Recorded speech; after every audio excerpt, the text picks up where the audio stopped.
Welcome to Taiwan Talks, covering the latest global news from a Taiwan perspective. I'm Albert Chiu. During his late July visit to Saudi Arabia, the United Arab Emirates, and Qatar, Japanese Prime Minister Kishida engaged in discussions concerning energy security alongside broader considerations in foreign affairs and defense. In early August, Abdullah, the foreign minister of Iran, held discussions with Toshimitsu, Japan's foreign minister, and Kishida. Within this context, Kishida conveyed concerns regarding Iran's advancement of nuclear initiatives. Notably, the United States and China are pivotal stakeholders in this narrative.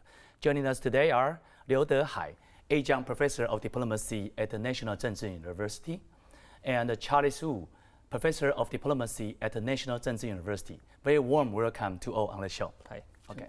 A rift between the United States and Saudi Arabia has emerged due to human rights concerns in the latter. In response, China sees an opportunity to replace U.S. influence and strengthen relations with Saudi Arabia. China has successfully facilitated diplomatic ties between Saudi Arabia and Iran. Similar challenges face the U.S. in its relationship with the UAE and Qatar. If Japan is aligned with the U.S., what prompted Kishida's decision to visit these three countries? I guess this question goes to Professor Liu. What's your take on this? No doubt about it, because number one, foreign policy orientation for Japan is always follow the United States, because that is relevant to Japan's national security.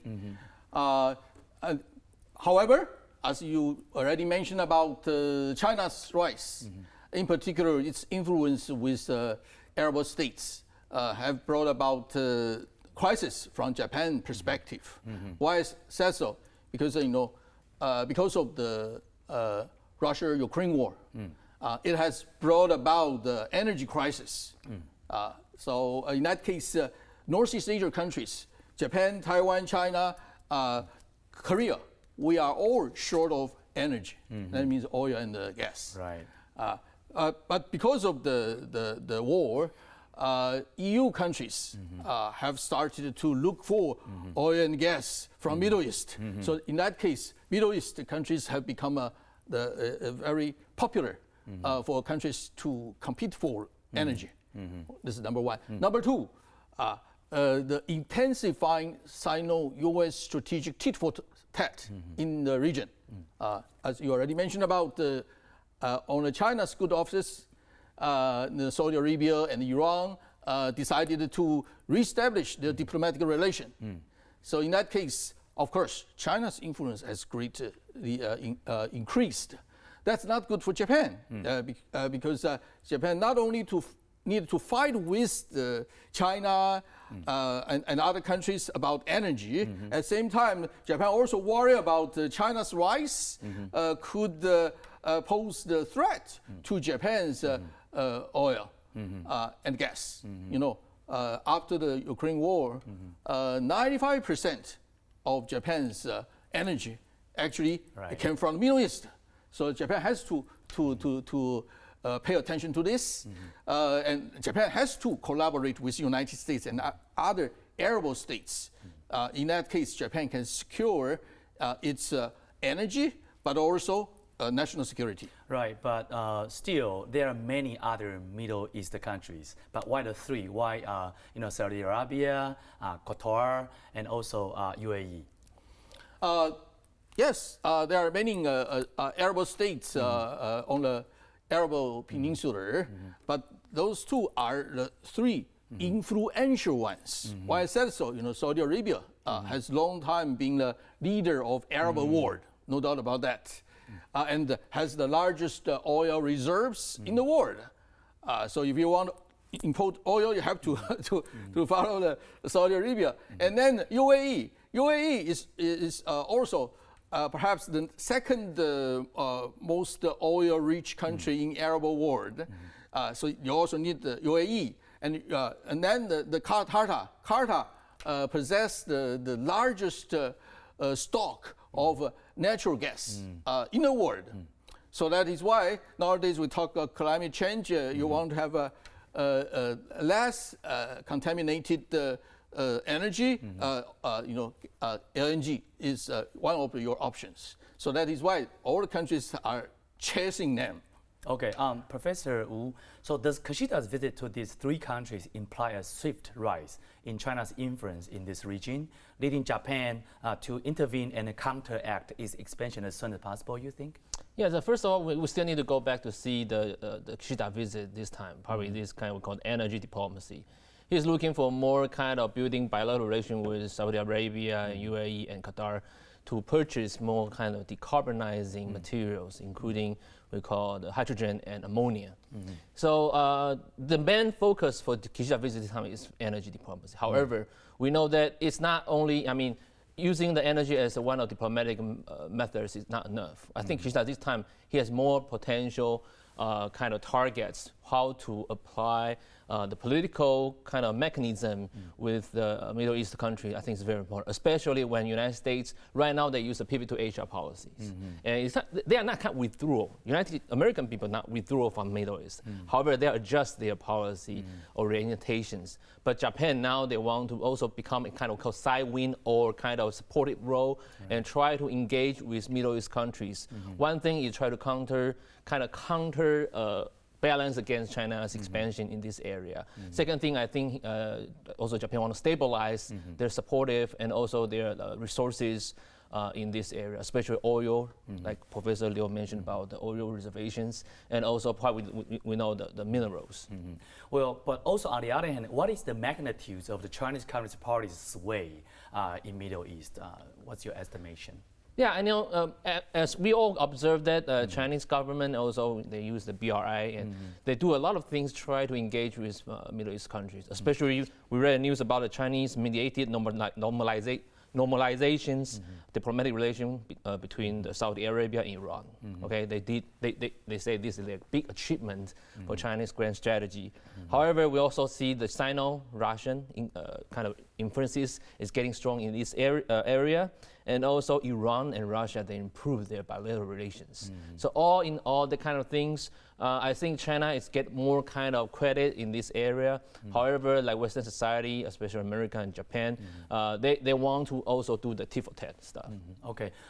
Sort of going back to your original points about the energy dependence, Japan's reliance on Middle Eastern crude oil has risen to approximately 95%, as you suggested. Recognizing this, Japanese officials emphasize diversifying import sources with Russian-produced crude oil, kind of another option. Middle Eastern countries require technology, including clean hydrogen, ammonia supply, and carbon fuel recycling from Japan, setting aside political dynamics and Japan's rivalry with China. Why is the materialistic concern significant, Professor Liu? Actually, when it comes to the trade between the Northeast Asia and the Middle East, we all suffered from trade deficits from the Middle East. So in that case, you need to earn some money back. In Japan's case, try to take advantage. It's a green technology, as Professor Wu just mentioned about ammonia, fuel, as well as the hydrogen. In that case, they can get some money back. Another important tool for Northeast Asia country is about mega infrastructure projects. If you are able to get this bid, in that case, you can enhance your collaboration with Saudi Arabia, UAE, or Qatar. In that case, you can reduce your cost and increase some money. So this is very important to how to secure your oil. You need to use your technology in exchange for oil. So after all, the economic growth is still very crucial to Japan, so they need to secure this part. But also, other than the Saudi Arabia, UAE, and Qatar, Kishida met up with, he also met in a different setting with Iran's foreign minister. So we are talking about the Iran nuclear threat and Japan's potential approach to tackle this issue. Professor Wu, what's your observation of this approach? The nuclear weapons and nuclear issue always a taboo of Japanese politics. Right. We know that during the G7 summits, nuclear disarmament issues once again mentioned in the Hiroshima events. And we know that Japan is a very close ally with the United States. However, Japan, they cannot have their, they are worried about North Korea nuclear deterrence and also the Iranian nuclear issues. So how Japan handle this issue is very important, especially now Japan is heavily dependent on the United States alliances, we call so-called extended deterrence from the United States. Focusing on the North Korea's nuclear expansions, I think Japan tried to stabilize the regional nuclear stabilities, and but they still need a United States very heavy assistance. So facing these issues, I think what Japanese government right now, they want to bring all the kind of bargaining chip to hands, bring the United States to the tables, and try to use Iranian case and compare with the North Korea nuclear issues. Okay, so I think my wonder is that because of course Japan is in line with the United States in tackling the nuclear crisis or nuclear threat from Iran, but why Kishida kind of jump out this time as a person in the front line to deal with this threat? Like what I said, Kishida, when you're doing the diplomacy, you always want to get some credits for your political careers. As we observed when Kishida stepped to the power, he tried to do a lot we call the grand strategy for Japanese political politics. Especially we know that when we talk about Japanese self-defense, and the Article 9 of the Constitution is always a taboo.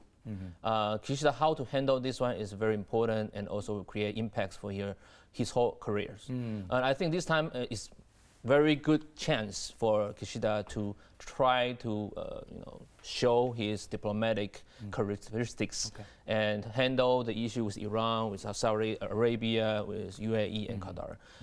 Let's see if he can get like really credits like the Korean presidents did for the previous months. Okay, Professor Liu, would you say that Kishida is different from, say, Prime Minister Abe in dealing with the international politics? Is Kishida more active now, or getting more active? Not only in the Middle East, maybe somewhat also active in other regions. What's your short response to this? I think Kishida has tried to be more proactive than Abe. Why? Because he is facing a different international environment. As we have already mentioned about in Middle East, China's rise has become the reality. Even the United States cannot compete with China at this moment. That is why Japan has to be proactive to protect its own national security, to maintain its own niche in the region, because Japan also need to help the United States and all democratic together against China's the rising influence. So that is why we mentioned about in reality, U.S. has a new démarche toward the Middle East. There's two core parts of this démarche. The number one is also called the railway network in Middle East. So that means to build a railway through the Middle East and ports, so the United States, India, and the Middle East countries can together. That means, of course, counter China. In that case, Japan have a role to play. And another part is about what U.S. has tried very hard to get the Saudi Arabia and Israel to establish formal diplomatic relations. If U.S. can reach that goal, in that case, U.S. of course can play a bigger role. In addition, if we talk about global, why Kishida has to be proactive, it's also relevant to U.S.'s grand strategy. Now U.S. wants to link the NATO, Europe, and Asia, even plus like Middle East together against authoritarian regimes in China and Russia. So that is why Japan wants to show Japan is also a global power. Okay, yeah, all right, that makes sense. Let's come back to what role Taiwan can play in this game. Taiwan is not unfamiliar with the Middle East. The Republic of China, ROC, established diplomatic relations with Saudi Arabia, Kuwait, Iraq, Jordan, Lebanon, and Iran starting in the 1920s, peaking in the 1970s. What role did the ROC assume in the Middle East at that time? It's sort of like historical, kind of going back to review what we did, what the ROC did in the past, but maybe it implied that something that we can do now and in the future. Maybe Charles, you can pick up this. Yeah, we can see that the Republic of China, Taiwan, we maintain a kind of diplomatic relations with several countries. We call the great powers in Middle East. At the time, it's under Kuomintang's administrations, and Taiwan at the time we has still maintain a certain kind of level of national capability, while Mao Zedong and Deng Xiaoping, they are still trying to develop their national capabilities. Right. They keep a low profile, however, they try to battle against ROC in the international society, no matter in Middle East or the United Nations. So we can see that we face a huge challenges from the China in the Middle East, and we forced to cut down the diplomatic relation with those allies one by one. And like I say, in the Middle East, they adopt one China policy, and they pay more attention we call the business, especially they are chasing for kind of we call the ODA from mainland China. We probably cannot really kind of resist this kind of attacks or challenge from Beijing. So far, how can we try to develop this kind of relation with Middle East? I think it's very important. It's not only, using political way is probably out of date. Right. Now we're probably using different ways from soft power, from non-traditional security issues to build this kind of relation with Middle East countries. I think it's the next step we can do.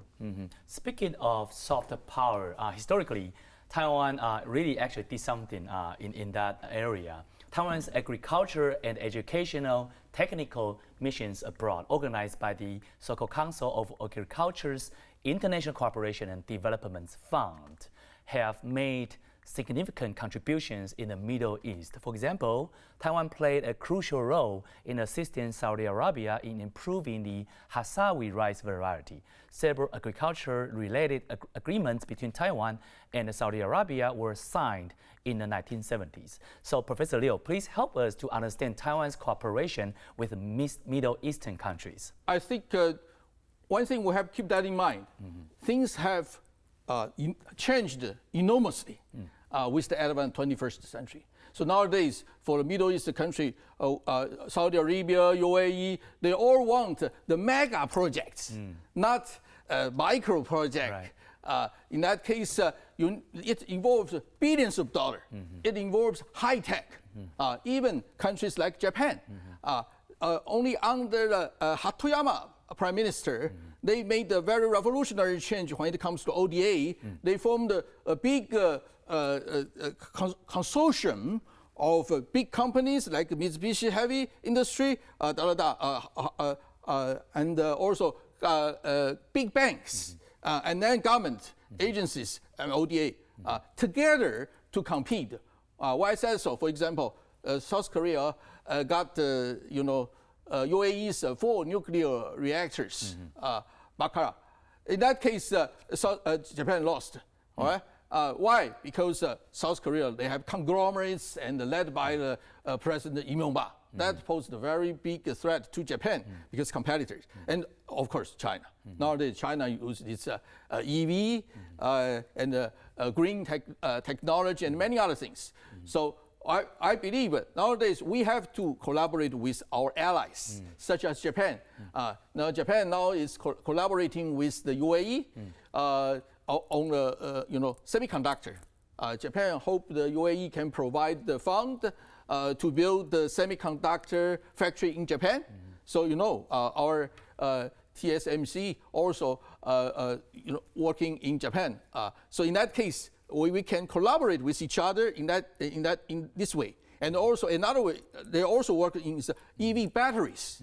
That's also something we can involve. So we are also good at EV parts. Now Saudi Arabia has tried very hard to have its own EV plants. Right. I heard our Foxconn has tried to beat that project. Hopefully we still have a chance.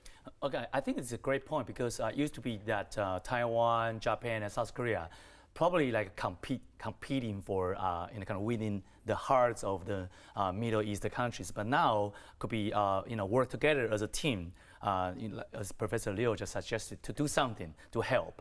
Even though that we know that a lot of Muslim countries in the Middle East, they do have the problem of human rights, kind of violating the freedom of speech. But still, in this regard, we can kind of use our soft power, as you suggested, to kind of talk to them first. Okay, now kind of let's shift the gear a bit. Let's talk about the United States. The U.S. is in a competitive relationship with China, as is Japan. However, these competitions manifest differently. While the U.S. manifests global military bases, including Gulf states, Japan has fewer military assets. I mean, it's hardly comparable. But Japan excels in technology, as you mentioned, can utilize this strength to offer support to others. So what insights can Taiwan glean from Japan's global strategy? I mean, even though Taiwan and Japan differ in size, difference in the national power, but what can we learn from Japan? Maybe Charles. Yeah. It's always a dilemma for Japanese government try to expand their security influence overseas, because domestic politics, or those kind of we call Protestants, they will attack the Japanese government is a taboo of their the Article 9 of constitutions. So like what I say, during 2016, 2017, when Abe tried to revise their national security bills, they faced a lot of the kind of attacks or challenges from domestic politics. However, they still build the military bases overseas in Djibouti. But not only Japan, United States, China, they all build France. They all build the military bases in Djibouti. But their main function for that basis for anti-piracy movement. The same for Japanese government too. So Japan, they want to expand their security influences overseas. However, they have very carefully handled these issues.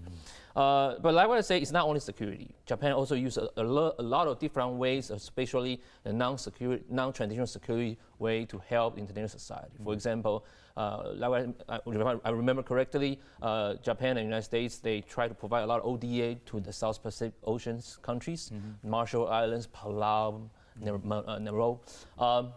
The same, I think Taiwan, we can learn from this, because it's hard for us to really kind of expand or try to provide our security help to other countries. We need security help from other countries.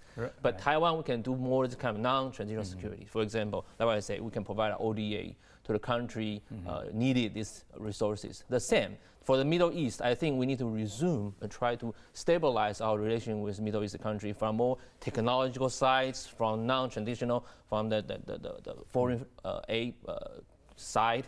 We probably can cooperate with Japan and the United States in the future, especially, like I say, we all mentioned about how to collaborate with the country, like-minded countries, focusing on human rights and on human kind of values. Okay, I mean, that's more about diplomatic relations. Now let's talk about culture, because we're simply talking about the Islam countries in the Middle East. So speaking of culture, how can Taiwan strengthen ties with the Middle East? I mean, we've been more or less answered this question previously, but now Taiwan really has to welcome numerous immigrant workers, for example, from Southeast Asia, a substantial number of whom practice Islam. So has Taiwanese government and its population adequately worked towards engaging with the Muslim world? Professor Liu, what's your suggestion to Taiwan? Definitely, I think our president has promoted the new southern-bound policy. That has helped a lot for us to engage in Muslim states in Southeast Asia, like Indonesia or other Muslim states. So in that case, that means that we are not without any experience with Muslim people. In addition to the previous experience, as we mentioned about our veteran agencies construction project, they heavily involved in Saudi Arabia and other Middle East states.